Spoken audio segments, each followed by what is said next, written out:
Mazdar is an entire renewable energy initiative that includes a $250 million venture capital fund, as well as a research institute and a university, but the biggest piece of the puzzle is Mazdar City. It's also the most expensive piece of the puzzle, and the coolest piece of the puzzle, so that's what we're going to be talking about. Mazdar City was just begun, but a decade from now, it still won't be finished. This is a big project. The city is being built from scratch and will eventually house 40,000 people and cover 1,400 acres.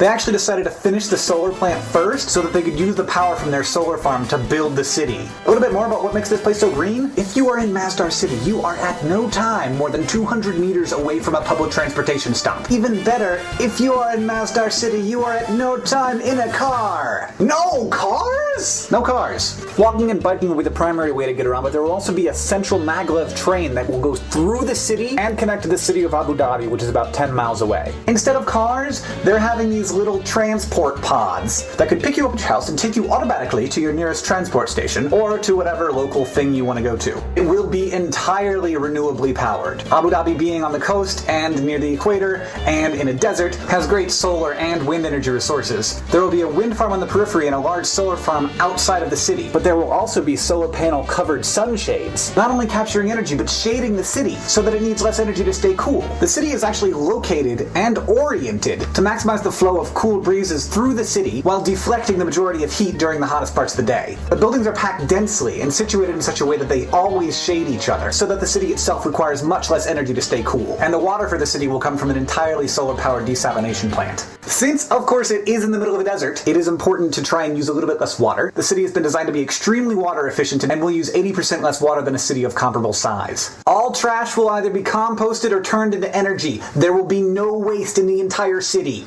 Some questions do remain, though, about who is going to get to live in this city. It doesn't look like it's going to be Abu Dhabi's poor. Nonetheless, what this represents is kind of, the city of the future. By building from the ground up like this, with a pretty unlimited budget, what Mazdar is able to do is envision a new way of living, a new kind of city. Car-free, waste-free, carbon-free. This is good. And while it's going to take a lot of money, and we've yet to see if it's actually going to work out at all, Mazdar City to me represents the kind of hope that I like to see in the world. That we can do things differently, and that we can do things better.